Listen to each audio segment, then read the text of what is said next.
Մեր երկրում վերջի ժամանակներս հաճախ ենք մենք լսում, որ ուղիղ եթերում հրավիրում ենք հրապարակային բանավեճի, հիմա նույնը ես եմ ասում, ուղիղ եթերում հրավիրում եմ հրապարակային բանավեճի Վճռաբեկ դատարանի այս դատական ակտը կայացրած բոլոր դատավորներին,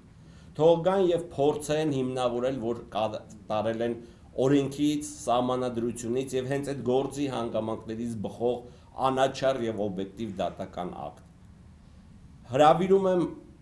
հրապարակային բանավեճի Սամվել Սարգսիչին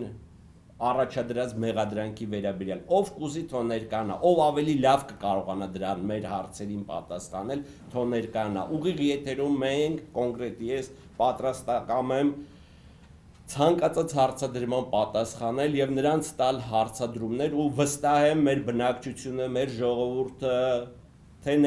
ներքաղաքական, թե մեր երկրից դուրս ապրող մեր հայրենակիցները կտեսնեն, թե ինչ ակնհայտ ապօրինի մեղադրանք է առաջադրվել Սամվել Կարապետյանին, կուզի թող հսկող դատախազը գա այդ բանավեճին, կուզի թող քննի չգա, կամ իրանց ղեկավարները կան, ընդհուպ մինչև, չգիտեմ, ամենաբարձր մակարդակով, ով լավ, ամենից լավն է տիրապետում այս գործին, կլինի մի հոգի, կլինի 10 հոգի, հրավիրում եմ հրապարակային բանավեճի, թող գան ուղիղ եթերում բանավիճենք ու կտեսնեք, որ ստեղ բացի ապօրինությունից ուրիշ ոչինչ գոյություն չունի։